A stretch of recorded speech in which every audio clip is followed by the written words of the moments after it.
So why they call you Vending Machine? Who gave you that name? Coach Prime did. I got my man Vending Machine, and I felt like I had to upgrade his snacks.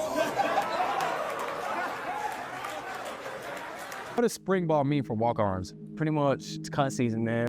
Springtime is where everything gets evaluated. Say if you were to get cut by Colorado after the spring game, what would your mentality be? I gave him my all. Like, at the end of the day, I did everything in the classroom, on the field. I didn't leave any opportunities on the table to like have to regret, you know.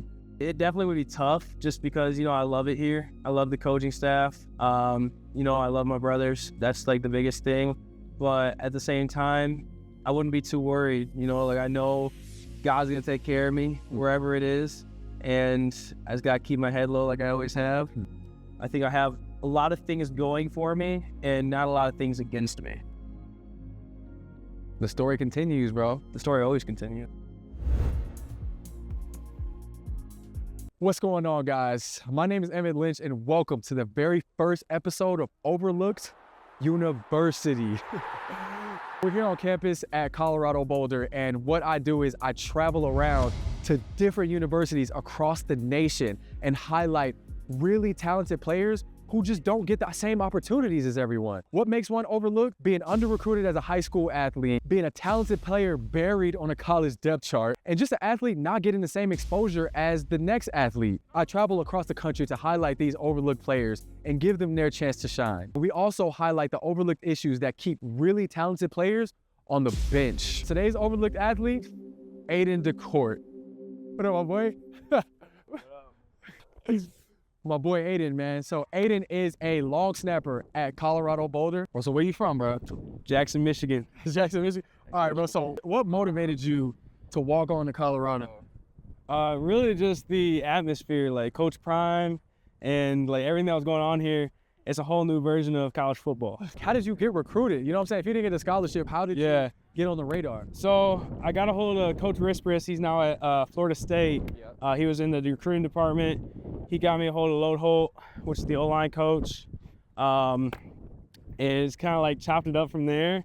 They were looking at me at long snapper first. They ended up bringing me in as an offensive lineman. Well, so we got the spring game. We got the spring game. Yeah, this Saturday. So how do you feel? So what does that mean as a walk-on around this time of the season? What does that mean for like walk-ons? It's kind of like do or die. Like it's either like you do good, you stay. You do bad, you might gotta go. Like it's just how it is. So it's like cut season? It's cut season, bro. It's cut season. Yeah. Here's a clip from the Overlooked documentary that follows my story playing at Northern Illinois and Northern Iowa. We get this channel to 1,000 subscribers, and I'll release the doc for y'all. Roll the clip. Well, it's cut season. 8 of my boys got cut already, and we're about to go see if we get cut. So how does that make you feel, bro? No certain way. For real, like I'm not sweating it too much. I do what I can do, and like it's God's will at the end of the day. So, bro, I feel, bro, because I was a walk-on, bro, and like that whole thing of like just getting cut when you know you have all the talent, especially when you got to transfer, bro. Like, what was the first school you committed to out of high school? Robert Morris. Robert Morris? Robert Morris, an FCS team. And you ended up in Boulder? Like, how many schools did you go to? So I went to Central Michigan first, my freshman year, and then I transferred to Michigan State, was there for a month, then Marshall from there, and then to Tulsa, and then Colorado. My nickname is Vending Machine, bro. Prime. It says snacks. It says snacks on it. No, it says snacks on it. That's what I heard. Yeah. That's that good NIL. Can I ask you how much you make off of NIL? Undisclosed amounts. I'm not the IRS. I'm just an interested nigga. Overlook. Shit, let me get some merch. Hey, merch on the way. Let me get some merch. I'll rock that shit. But first, let's get the flashes up real quick. I'm about to be knighted right now. That shit, yeah, like this, right? Vending Machine. My first NIL change from the game. Overlook University. I can't get it. The Vending Machine piece. There we go. See. I am dethroned. This is the new Vending Machine right here. Bro, Oh, dancing right now. It's the vending machine. Bro, so why they call you vending machine, bro? Who gave you that name? Coach Prime did. Coach Prime gave you the name vending machine. Yes, sir. What inspired you to get this piece? Like, I just thought, hey, bro, I need something bust down, and why not a vending machine, bro? Bro, this is college athletes getting all the bread right now. Just having fun Just a with little, bro. Just a little. it. You know, we still got the 1-3 in there too. I'm staying true to me, but man, new generation, Diamond's dancing. Shout out to vending machine. Vending machine. How did that name come about? Like, where did that nickname come from?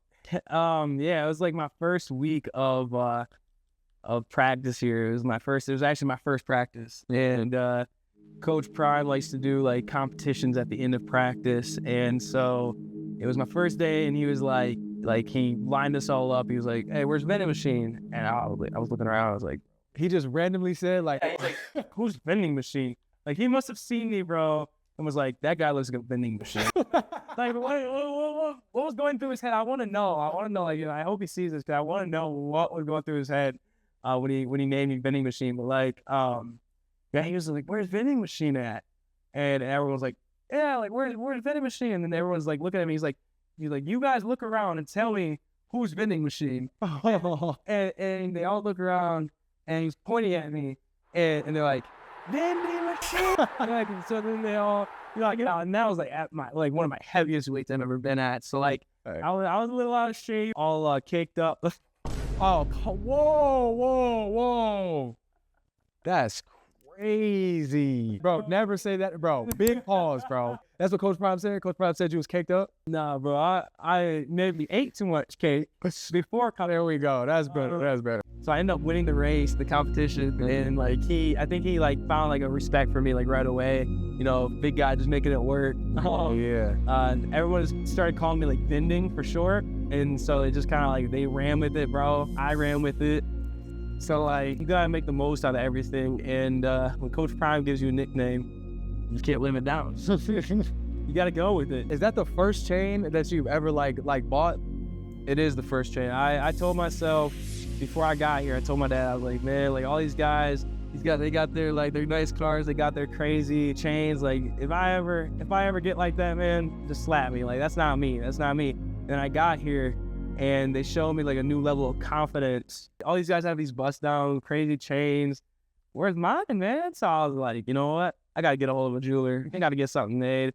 And yeah, luckily, one of Coach Prime's jewelers, I had him on Instagram. I texted him, like, I gotta get myself a vending machine. I gotta give me something crazy. Like That's like a part of the coaching here too. it Like, definitely, like, yeah, it influenced me. Like, so really, like the jewelry and stuff, that's not a sign of like flashiness or cockiness. It's more like a sign of confidence, is what you say. yeah, it's more of a, like, hey man, I'm not scared to do whatever. Like I don't know many other people that are gonna walk around with a vending machine chain, or even spend the money on a vending machine chain.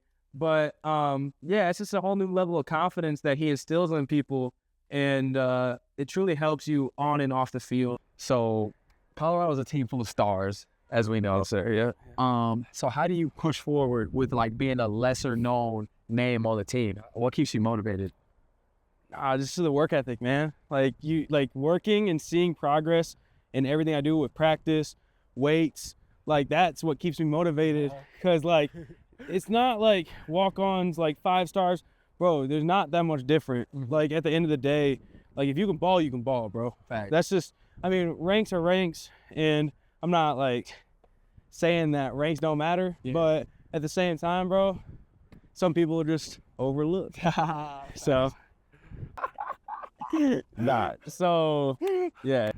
Bro, because me and my boys, bro, when it was cut season, bro, like post-spring ball, bro, we all were going in our heads about like, bro, am I really about to get cut right now? Like, does that still run through y'all heads right now? Or are y'all just like super locked in, not even thinking about the cuts coming up? Some of us are. I could see you being a scholarship player. Bro, like the same thing like Charlie, bro. My parents were buying Colorado shit. In the back of my head, I was like, bro, like, that's why I don't even know if I'm gonna be here. That shit kills me. It's, no one knows what's gonna happen, so that's why everyone just, even when I talk, I don't know, it's just a confusing thing. they never specified anything that's going on with the 105. They never said, like, yeah, it's 105 scholarships. We're giving each guy a scholarship. There's only 105 guys to the team. So it's like, no one fucking knows. There was like this talk of like maybe walk-ons like completely being washed away. Yeah, I think it's pretty much happening right now. That's actually happening? So with the 105 rule, like your documentary says, 33 walk-on spots per team. It just went down another by 20 to like, I mean, really there's no such thing as a walk-on anymore. I don't know how that is supposed to, I don't know how that's supposed to work. I don't know if everybody has to have some kind of money, but it's supposed to be divided. Maybe some guys won't be on scholarship, who knows, but it definitely will cut down, like by far. So the traditional walk-on, the traditional passionate walk-on player, is essentially going extinct. Pretty much. It's all, it's all it is. It's all that money. And it's gonna move a lot of these walk-ons down to like the D2, FCS, even lower levels, NAI, just so they can even play, just so they can be on the team. No, I feel you. What do you feel like is some of the main things that kept you from getting a full-ride scholarship? Size, everything. Like I wasn't, I wasn't developed in high school. I was undersized center. I didn't really learn how to long snap until I was older. So it's like, I feel. Yeah, that was really what's holding me back, bro. But I feel like now with everything that's happened to me, I feel like I've gotten to develop to some extent. Probably not as much as I've wanted to, but especially like in the weight room and stuff, I think it's been like a total day and night change, and especially like with school and stuff, grade, like. Have you seen a lot of players go overlooked just because of like their height and weight? Definitely. Yeah, bro. That's everything, because like coaches really look for the guys, it depends on the position, but they're always like, yeah, you got to be 6'2", 6'3" to play center. You got to be 6'4" to 6'5" to play guard. You got to be 6'7" to play tackle. And it's like, dude, all those, it just doesn't make sense, bro. Like, that doesn't mean anything at the end of the day, because if you can ball, bro. And that's just it. Whole new game with the transfer portal, bro. I had no idea that I was coming out here to Colorado during the transfer portal, bro. Or have you been surprised by any people who have entered the portal? Yeah, bro, for sure. Like, you would never thought like Cash for the left and stuff. Certain people like him. We had a few other guys I kind of knew about though, like they were already like playing. So yeah, Cash was probably like the most surprising one. Yeah. Definitely hurt for a lot of these guys. Like, I mean, a lot of us were close with him and stuff. Bro, tomorrow you gotta say, coach, just give me a couple chances at, just say, can I get a couple one-on-one reps? I saw Cash leave. That's what proof that I can do. Bro, if you can win a couple reps against them, bro. I know I can, bro. I know I can. All you gotta go up to him and say, coach, I saw Cash enter the transfer portal. Can I do some one-on-one reps? The worst thing they're gonna say is, sorry, no, we can't. But at least you try it. If they say yeah, then you win those one-on-one reps, and who knows what happens. Scully time. Yeah, bro. True. There's nothing else. I mean, there's no point not to. The worst thing they're gonna say is no. They're not gonna say. At this point, we already know what's gonna happen at long snapper, so it's like it's already predetermined for that. So realistically, if I don't move, if I can't. I mean, what's happening in that long snapper though? They're bringing another long snapper. Most likely he's gonna come in because he's a JUCO, bro. They coming in hot. Yeah, and bro, the thing is, he says he has 3 years of eligibility left. They made that thing a rule where, it doesn't count in JUCO. So I think he has 4 years. 5. He could pretty much be a freshman still. They got a whole new JUCO rule right now. Yeah, where like, a JUCO player could play 2 years before actually joining a D1 university, where they would have all years of eligibility. Correct. Yes, bro. So now athletes are getting 6 years to play college football. Like, I guarantee 6 years if you started a JUCO. Guaranteed 7. 7? Because you get 5 years if you redshirt your freshman year, plus you get 2 JUCO years. Yo, what? Bro, so really, like, there's probably going to be a lot of older dudes playing college football now.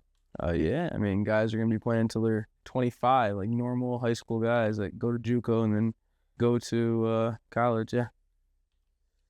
Oh, that's kind of crazy. Oh, my God. No!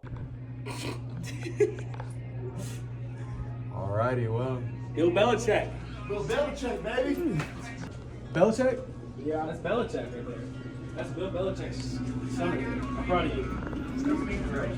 Get the fuck out of here. Where's 111? What position, bro? Wide receiver. For the Buffs? I was, not transferred to UNC. Transferred to UNC? Yeah.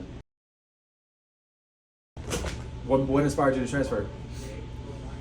I'm not gonna lie to you, I just didn't have a great experience here. Like my first week on campus, I got in a fight with a fucking lineman. They gave me number 20 as a receiver. It's not.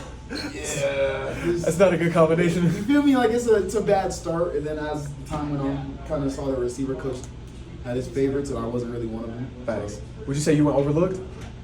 Yeah. I just realized you're wearing the vending machine. Yeah, oh yeah, for sure. You know, you've been a part of 5 different teams, right? Correct, something like that, yeah. And so you've been through a bunch of recruiting visits. Yes. What's the difference in the way that, like, Colorado recruits you versus any other university? Yeah, I feel like most universities kind of, like, especially the Walk-On, man, like, they recruit you as a body, as a scout team guy. And Colorado is very different in the sense that they recruit you as, you know, like, if you're going to be on this team, you're going to have to play at some point.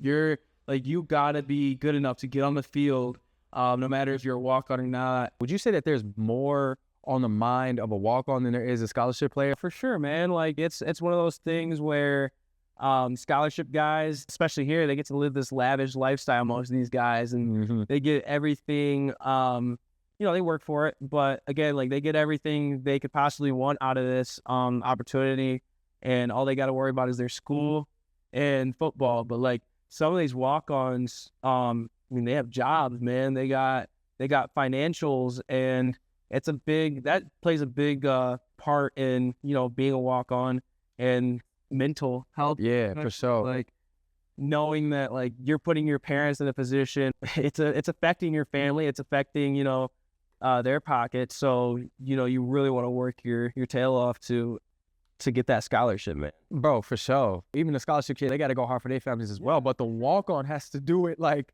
right now. There's way more. The pressure is so much, way more pressure for a walk-on. Pressure. and you're the underrated, like, the unrecruited, like, overlooked. Yeah. Overlooked guy. Like, so how long have you been, like, fighting for a scholarship? Bro, everywhere I've been, I mean, since I was a freshman, you know, I've been fighting for a scholarship. So it's like one of those things, man, like, forever, man.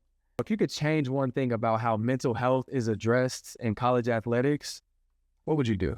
Like, in this day of age, I feel like that's definitely a new approach that they've been taking pretty well. You know, they could definitely offer more services. I feel like a lot of the guys, you know, the masculinity and stuff, they don't want to go and talk about that stuff. Yeah. So I feel like they could try to help a little more, not forcefully, but, like, you know, definitely open it up more to not be as, like, one of those things where, like, you're a pussy if you walk. If you would talk to this person, like, bro, no. Bro, another thing is I feel like they definitely, there should be services where, like, they have players, you know what I'm saying, come talk to the athletes. Because there's nothing more relatable to an athlete than another athlete. Exactly, bro. That's real. That's real. What does spring ball mean for walk-ons? It's like pretty much it's cut season, man. Like, it's either you do good, you stay, you do bad, you don't. It's like they need to get some more space for some guys that are gonna do something, you know. And if you're not producing, if you're not doing what you need to do, someone else is gonna come in and take your spot. Who knows, man? Who knows what's gonna come out of it? But yeah, usually the springtime is where everything gets evaluated, and they really know who's gonna be that guy and who's not that guy. I'm, you know, prepared if anything happens, but also I'm prepared if nothing happens. And I'm like, you know, I want to be here truly, and hopefully that's the case. So we'll see. Definitely got the support of, you know what I'm saying, obviously the whole team, your family, support of me, Overlook University. We got you. Yes, sir. Yes, sir. I appreciate it. Thanks, man. Thanks for chopping it up. Of course, brother. We'll keep it going, man. Spring game. Hell yeah. Let's get it, bro. Let's get it. I got that thing on me right now. Man, I'm here on the field at Colorado. It is crazy to think that I was really thinking about playing here, bro. Can't believe I was thinking about that, but hey, dreams always lead me to more places. So I ain't on the field there, but I'm right here. It's documentary season, bro. It's overlooked season for sure. For sure.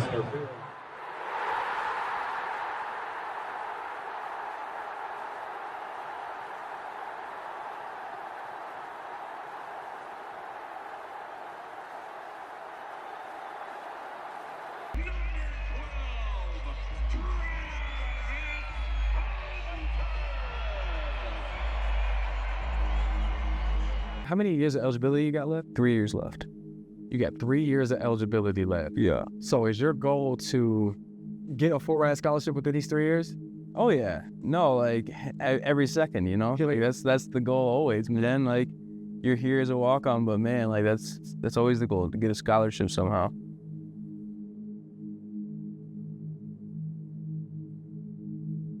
The moment that you get a scholarship, what would that mean for you and your family? Everything, man. Like that's everything I've always worked for. So being able to finally get what I feel like I've always deserved, finally not being overlooked, that would be everything, man. Coach, kind of piggybacking off of the walk-on question there, the roster rule, there's been roster cuts that have been announced as far as, you know, how many scholarships are going to be available. 85, it's still 85, man.